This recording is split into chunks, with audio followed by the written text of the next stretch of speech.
Rice Chex and Wheat Chex, the bite-sized cereals in the red and white checkerboard packages, present Space Patrol! High adventure in the wild, vast reaches of space. Missions of daring in the name of interplanetary justice. Travel into the future with Buzz Corey, Commander-in-Chief of the Space Patrol! In today's transcribed Space Patrol adventure, Buzz and Happy are in a surface car speeding down a highway toward Lowell City on the planet Mars. It looks like we're going to make it, Commander. If anyone was going to stop us, they've lost their... Commander, look. I see it, Hap. It's an atmosphere ship. It's swooping down right on top of us. The Cobra gang. And there's no way we can fight them off. I wonder what they're waiting for. If that ship's armed, they're close enough to blast us to pieces. Uh-oh. What's that? It's a magnetic holding field. Smoke and rockets are picking up the car. We're helpless. If they cut that field, we'll crash. We'll return in just a moment with today's exciting Space Patrol adventure, the Zero Ray.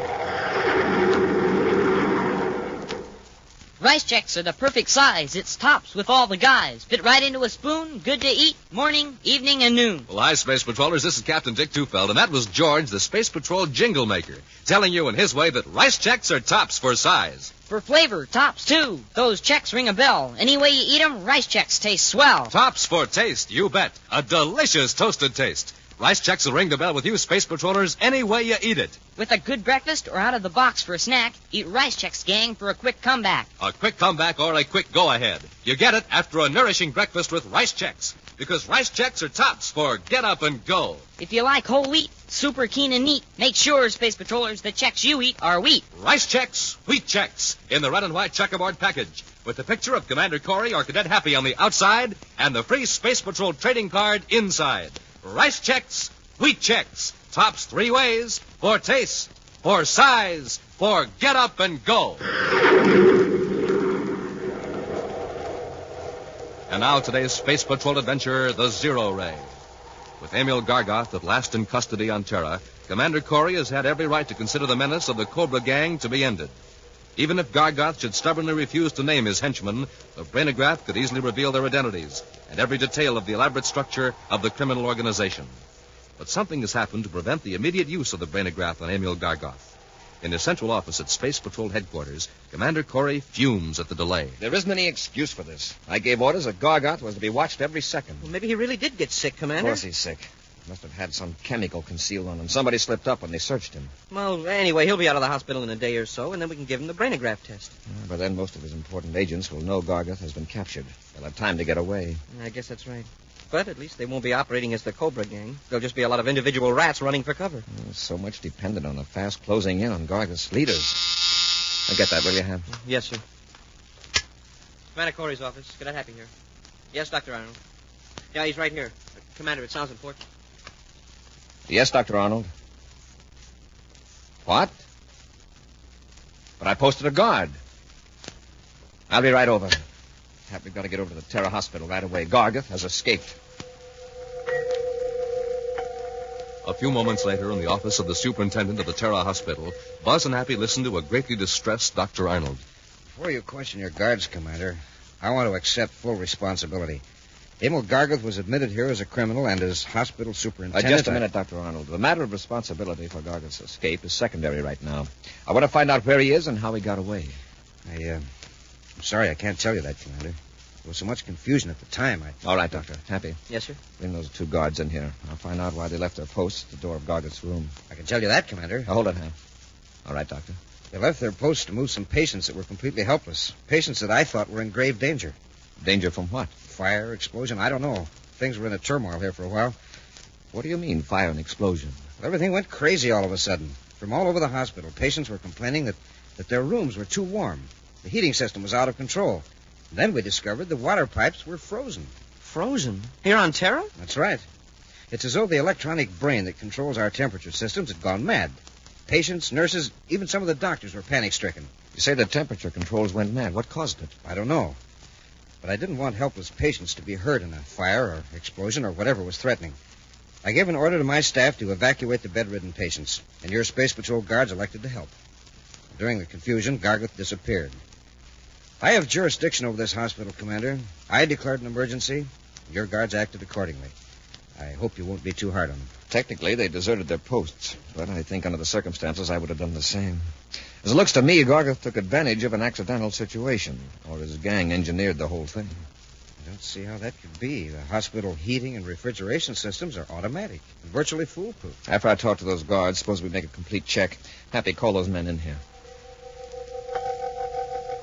A few moments later, Commander Corey dismisses the guards and, with Dr. Arnold and Happy, examines the master temperature control unit in the sub-cellar of the Terra Hospital. This graph on the control unit tells a story, Commander. Up to 1,400 hours, everything was normal, almost a straight line. Yeah. And the heating chart swoops up to 140 degrees. To freeze the water system and raise the room temperatures to the degree we experienced a while ago, well, the whole central regulating system would have to be out of adjustment. And as you see now, everything's normal. Yes. Doctor, what's that device over there in the corner? Oh, frankly, I don't know. I never saw it before. Let's have a look at it. Judging by the handles on it, it was meant to be portable. It isn't very heavy, sir. Well, Dr. Arnold doesn't know what it is, and it doesn't resemble anything I'm familiar with. Me either, Commander. We just take it to the security lab for a check. In the rear view scope of a private space cruiser, the bright circle that is Terra grows smaller and smaller. Two men watch it intently, moment after moment, without speaking. Then, with a sigh of relief, the larger of the two men turns to his companion. The screen's clear, Rensler. If anyone was after us, we'd have spotted them by now. I guess we made it, Mr. Garga. I'd like to know what's going on back at that hospital. I'll bet Corey's tearing the place apart. But what if he found a zero ray? Well, what if he has? Does that mean he can trace it to you? Well, does it? No, of course not. At least not right away. Wait a minute. Do you mean there's a slight chance that the zero ray can be traced to you? Now, look, Mr. Garga, didn't I take a big chance getting you out of the hospital? Would I be hiding you out in my place at Meteor Lake if I thought the Space Patrol would reach out and grab me? It's my policy to trust nobody. You may be sincere, Rensler, but you're not infallible. Your cabin at Meteor Lake will do for the time being. Yes, sir. When we reach Venus, I'll check with my agents for a safer hideout. Back in his office at Space Patrol headquarters, Commander Corey examines a stack of diagrams and documents. From time to time, he pulls one aside and places it in a separate file. Buzz looks up as Happy enters. Here's the Space Control Operations Report, Commander. Okay, Happy. Incidentally, it didn't take long for the lab to find out what that gadget was for. The one we found at the hospital? Mm-hmm. It's a practical application of the Volkovsky principle. Oh, it is? Well, what's the Volkovsky principle, Commander? Well, as you know, heat is the result of rapid movement of molecules, either in a gas, liquid, or solid. Yes, sir. Some time ago, a scientist named Volkovsky advanced the theory that extremely low temperatures might be produced by an electromagnetic force that slowed down molecular vibration. And this thing we picked up at the hospital does that? Yes, Happy. It projects invisible beams that literally freeze everything they touch. Oh. And that's what froze the water system. Exactly. Hey, but wait, the rooms were overheated. What caused that? The same device. One of the freeze beams was focused on the master thermostatic control. As you know, a thermostat doesn't think, it reacts. When it contracts from cold, it turns on the heat, trying to restore a normal adjustment, an equilibrium. Oh, and this gadget fooled it. Yes, when the central thermostat registered cold, the system kept pouring out heat. Wow. Fortunately, the device producing the freeze beam shut itself off before any real damage occurred. Except that Gargoth escaped. Yes, but Major Robertson found out something very interesting, Happy. He made a check through our records of everyone submitting designs pertaining to the Volkovsky principle. He found this. It's too complicated for me, sir. It's a preliminary application for a patent presented 5 years ago by 3 electronics engineers here on Terra. The government board of analysts pointed out some defects, and everybody lost interest. Well, there weren't any defects in that model we found at the hospital. Those 3 inventors must have corrected their mistakes. No, Happy, they lost interest. The man who drew up their designs seems to have continued independently. The designs were drawn up by Ulrich Rensler. See, his name is on this drawing. Mm-hmm. Robbie's positive that the physical work done on the freeze beam device is that of Ulrich Rensler. It matches that of the models of other types of inventions submitted for inspection. Oh, then Rensler is working with the Cobra gang. Either that or the Cobra gang stole the model from Rensler and planted it in the hospital. Rensler. Hey, wait a minute. That operations report I just handed you. Could I see it a moment, sir? Here it is, huh? I know I saw that name here somewhere. For the past year, Rensler has been living on Venus by Meteor Lake. supposedly on royalties from his inventions. Here, sir, I found it.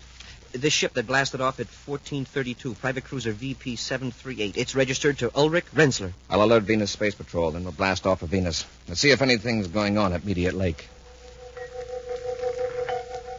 Several hours later, the Terra 5 roars high over the cloudy surface of Venus, spiraling around the Meteor Lake region 300 miles west of Venus City. Carefully, Cadet Happy adjusts the infrared viewscope scanner. I can make out a construction of some kind, Commander. It seems to be on a slight rise of ground a few yards from the lake shore. That's Renzler's cabin. Uh-oh. And there's a spaceship. It's set down in a clearing just south of the cabin. It looks like the class and type of cruiser registered to Renzler. See if you can find a place where we can land without being seen or heard from the cabin. That's going to be tough, sir. Unless we want to hike through the hills several miles. Let me take a look at that screen. That is going to be a problem. The lake would act like a sounding board if we came in close. Yeah, and the valley would echo our rockets. Hey, wait. At the north end of the lake, there's an inlet. Sort of like a pointing finger. Yes, sir. That inlet is shielded from the cabin side of the lake by this curved ridge. A low gliding approach from the north might do the trick. We'd have to land on the other side of the inlet, but that ridge might dampen the sound. Yeah. Still means a hike nearly halfway around the lake. We stand a good chance of surprising Renzler and Garga. Inside the comfortable cabin, Ulrich Renzler gazes out through the window, out across the lake. Smiling, he turns to his companion. Beautiful, isn't it, Mr. Garga? That's the third time you've said that. Look, show me where your space phone is. I want to make arrangements to get out of here. Just as you wish. But you're just as safe here as any place. I'm sure I heard a spaceship a while ago. It's nothing to worry about. Possibly one flew over the valley several miles north of the lake, and the sound rumbled down. No one could get close to the cabin without our seeing them. And believe me, we could hold off an army. Yes? How? The same device I used to throw the hospital temperature control system out of order. The zero ray. You mean that's a weapon? Yeah. It's got an effective range of 1,000 yards. Turn it on any living thing for 10 seconds, and it will freeze it solid. Look, I'll show you. What are you going to do? Just watch. I'll turn it on. Better stand over there out of the way. Now, that's it. Now, you see those leaves fluttering in the breeze? Keep your eye on them. They've stopped moving. That's right. The smaller the object, the quicker it works. The zero ray slows the dents of any electrons down almost to a stop. Wait. Look over there. Those bushes by the edge of the lake. Something moved. Yeah, it's probably a deer. There are a lot of them in this. That's no deer. It's a man. He's gone now, but I saw his space patrol uniform. Don't worry, Mr. Gargard. This will take care of him nicely. But he's out of sight. That doesn't matter. A few sweeps of the zero ray across that clump of brush, and every living thing there will be frozen solid. We'll return to Space Patrol in just a moment. This is Dick Tufeld in Los Angeles reporting on the famous jet plane assigned to the vital Air Force mission of defending America's homeland, Lockheed's F-94C Starfire. In a moment, we'll hear from Tony LaVere, the well-known record-breaking test pilot on the Starfire. Within seconds after warning, this radar-controlled interceptor can be off the ground and streaking to 45,000 feet or higher. Packing 48 rockets, it can fly and fight in sunshine or darkness at speeds of more than 600 miles an hour. Now, Tony LaVere tape recorded this morning at a California air base.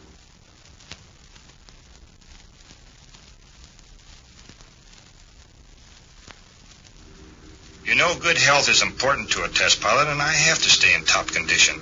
I get lots of rest and eat plenty of good food. That's why I like a good cereal for breakfast, like Rice Chex or Wheat Chex.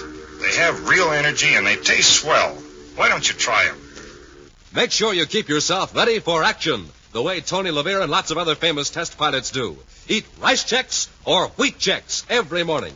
The cereals that are tops three ways. Tops for taste, for size, for real get up and go. That's Chex, wheat or rice. And remember, they're tops with America's top pilots. And now back to today's Space Patrol adventure, the Zero Ray. Emil Gargoth, leader of the Cobra Gang, escaped from the Terra Hospital with the aid of Ulrich Renzler. And now the two men are hiding in Renzler's cabin at Meteor Lake on the planet Venus. Hoping to take the two criminals by surprise, Buzz and Happy are cautiously making their way through the brush along the lake shore, unaware that they've been observed. From the cabin, Rensler is sweeping the deadly zero-ray beam over the vegetation, planning to freeze the two space patrollers literally in their tracks. Stop that, Happy. I could do with the rest. This heat is really something. Yeah. Look at these leaves and branches. What about them, sir? A moment ago they were swaying in the breeze. Now they're rigid. Yet the breeze is still blowing. Uh-huh. It's rippling the water on the lake. Hey, look out, Happy! Commander, if you hadn't warned me, that limb would have hit me. Happy, look at these leaves and twigs. Smoking rockets, they shattered, just like glass.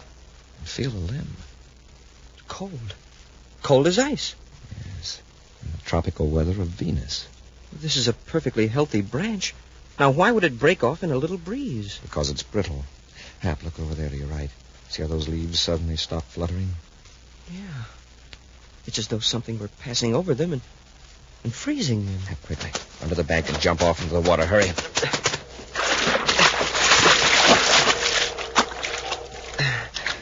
Wow. I'm glad we jumped instead of dived. The water isn't even up to our hips. Rensler and Gargot have one of those freeze beam machines at the cabin. Then they've seen us. Probably. They aren't sure exactly where we are, or they wouldn't be swinging the beam around like that. I hope that bank is high enough to shield us. It is. The beam is right over our heads now. How can you tell? That branch just above us suddenly stopped moving. Well, look, sir. The tree on the left is still moving. Yeah. They must have shut off the freeze beam. They figure they finished us, huh? We'll keep to the water and work around past the cabin, and maybe we can surprise them.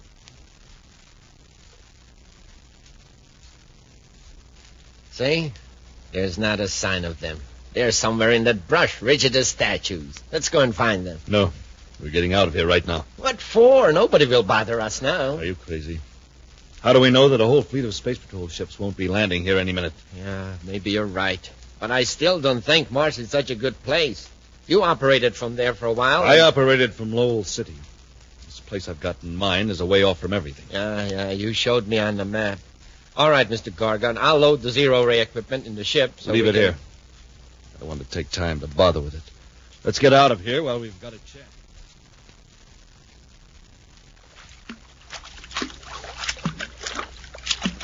Wait a minute, Hap. Don't go any farther. I can see the roof of the cabin now. Got to be careful not let Gargoth and Rensler see us. It's going to be rough, passing the front of the cabin. The bank isn't very high, and there's no vegetation. Smoking rockets! There's a spaceship blasting off. Oh, they got away. I guess they knew that we dodged the freeze ray. Not necessarily. See, they're nearly out of sight already. And it'll take us at least an hour to get back to our ship. Let's go to the cabin instead. Leave the spaceophone Venus City to alert patrol ships to look for Rensler's cruiser. I hope they haven't smashed their spaceophone transmitter. Now, come on, Hap. Keep under cover as much as possible. For all we know, somebody may still be at the cabin. Cautiously, Buzz and Happy work their way toward the cabin, then softly approach the door, which stands wide open. Maybe somebody's in there after all. The door's open. Well, I've got to come out in the open now. Come on. I'll go in first.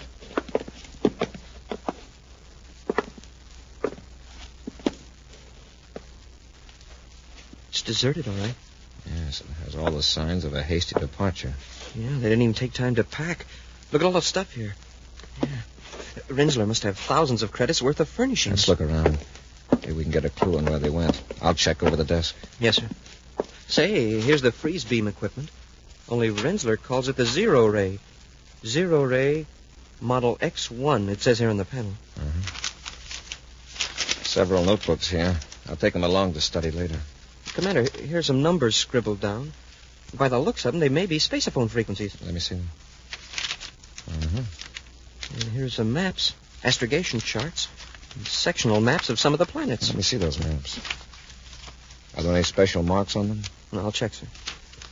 There's a notation on this scratch pad that might mean something. The word Jupiter's been crossed out, and there's a word that looks like it might be Mars. And it says 150 NE-LC. 150 NE-LC. It doesn't mean a thing to me. Oh, Commander, here's a chart of sector H5, Mars, and it's got a mark on it. That's it. Yeah, it's a tiny cross. That's all arid desert in that region. Crosses between Lowell City and a nearly played-out mining area. Wait a minute. Let's see the scale. Happy, what if NELC stood for northeast of Lowell City? How far is that small X from Lowell City? About 150... Say, 150 NELC. Yeah, it fits. 150 miles northeast of Lowell City. I'll space it for Mars Space Patrol to check on that area from very high altitude so we won't scare anybody away. Then we'll blast off for Mars. Great. But I sure dread that long trek back around the edge of the lake to that ship. Why, if Renzler only had a boat, we could row across and save a lot of time. It's all right, Hap. We'll walk across. Okay, that's an idea. We can walk across the lake? Sure. We can work this zero ray. Stand back, Hap. Yes, sir. I'm going to focus it right at the edge of the lake and turn up the power. Smoking rockets. The water's turning to ice. A whole strip of it. Uh-huh. A strip as wide as the freeze beam. After I make that spacephone call, we'll carry the zero-ray machine down to the lake and make our bridge of ice ahead of us as we cross. In the small sleeping compartment of his private cruiser, Ulrich Renzler tosses fitfully on his bunk as the ship streaks through space toward the planet Mars. Suddenly, he awakens with a start as a hand grips his shoulder. Come on, Renzler, wake up. Oh, it's you, Mr. Garga. Who did you expect it to be? There's nobody aboard but us. Just jumpy, I guess.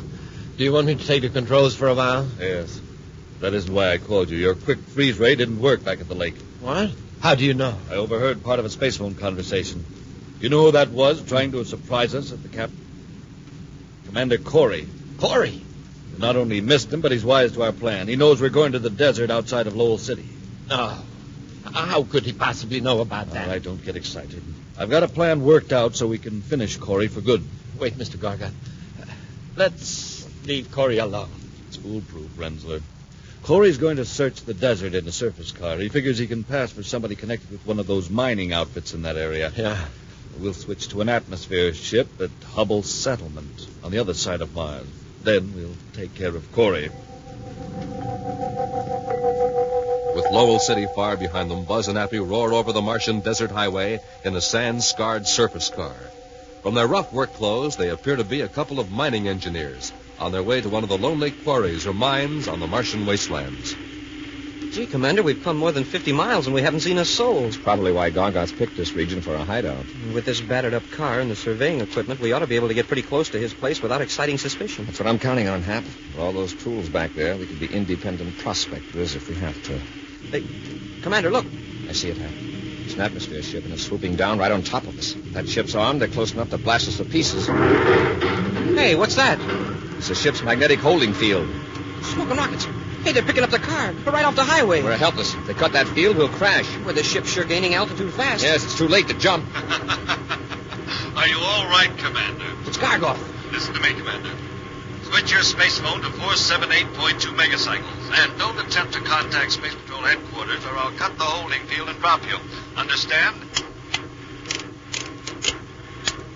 Yes, Gargoth.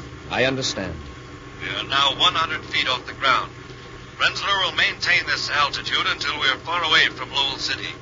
Or over the hills, I shall cut the holding field and drop you into a most inaccessible spot, miles from a highway or road. Chances are the wreckage will never be found. Just how do you think you're going to get off of Mars? Every spaceport is being watched, and this is only an atmosphere ship. I have a spaceship ready, and it's miles from a spaceport, Commander. Now, if you'll excuse me, Corey, I'll keep a sharp lookout for space patrol ships. What a fix. Not a patrol ship in sight. No. I'm sure that spacephone switch is at the off position, Hap. I don't want Gargoth to hear us. Believe me, there are a few things I want him to hear. Got to work fast, Happy. What can we do? We're suspended under the belly of a ship 100 feet off the ground, and Gargoth will probably take us higher before he drops us. Hap, reach back in that tool chest. Yes, sir. There's an atomo torch there? Yes, sir. Good. Now listen, right above us in Gargoth's ship is a small cargo bay. Now get busy with that cutting.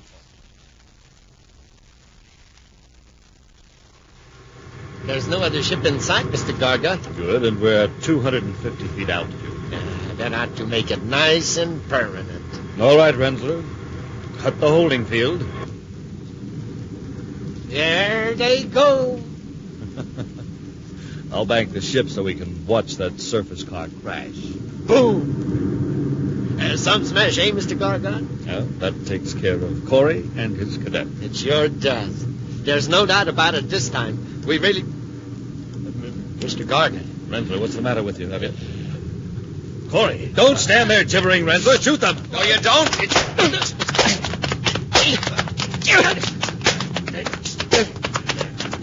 Hey, Commander, the controls. Gargo's trying to crash us. We're driving straight for a hill. Hold Rensler, Hap. Okay, Gargoth, I'll take over.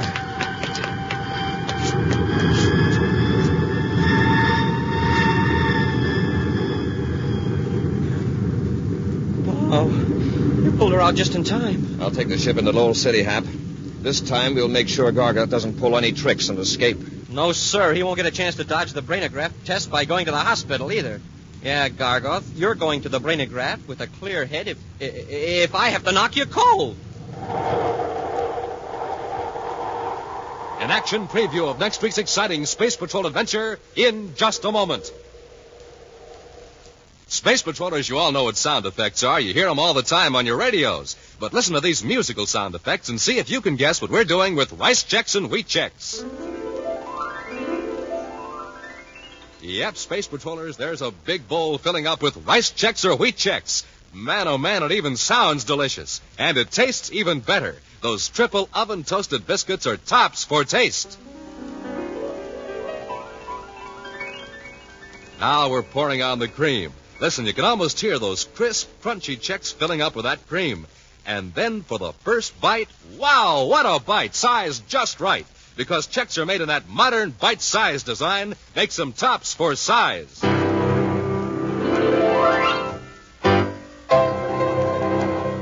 Hey, that's you, blasting off for a big day of action after a good, nourishing breakfast with Chex, the cereal's tops for get up and go. So, gang, go get Rice Checks today, and get Wheat Checks, too, the official bite-sized cereals of the Space Patrol. In the red and white checkerboard package with a picture of Commander Corey or Cadet Happy on the outside, the one and only cereals that bring you a free Space Patrol trading card inside the package. Rice Checks, Wheat Checks.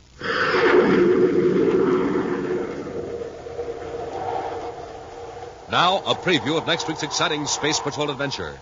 Buzz and Happy are in their spacesuits, advancing across the rocky surface of the planet Mercury toward the hideout of an escaped criminal. Hold it, Happy. Something moved up there ahead of us. It looked like an animal of some kind. An animal on Mercury? Yeah, that's right. Well, whatever it is, there's another one. Hap, it's a small robot. Castro is probably using them to observe us. Yeah, they look like turtles, except that they move a lot faster. You go back a few hundred yards and figure out another plan of action. Hap, look behind us. We're surrounded by them. Yes, sir. Oh, my leg! It's some kind of weapon. They're shooting plane rays right through our spacesuits. They're closing in on us. Dozens of them. Commander, I can't move. Be sure to join us next week for the thrilling story, The Super Brain of Volmer Castro, when Rice Checks and Wheat Checks again present Space Patrol. Space Patrol, created by Mike Moser, starring Ed Kemmer as Commander Corey and Lynn Osborne as Cadet Happy, was written by Lou Houston, produced and directed by Larry Robertson, executive producer Mike Devery. Other players were Ken Mayer, Norman Jolly, Baylor Kovach, and Stephen Robertson. Dick Tufeld speaking. Now, don't forget to tune in next Saturday and every Saturday when Rice Checks and Wheat Checks again present Space Patrol. Be sure to see another exciting Space Patrol program on your local ABC television station. Consult your local paper for time and channel. This program is broadcast to our armed forces overseas through the worldwide facilities of the Armed Forces Radio Service. Space Patrol came to you transcribed from Hollywood. This is ABC Radio Network.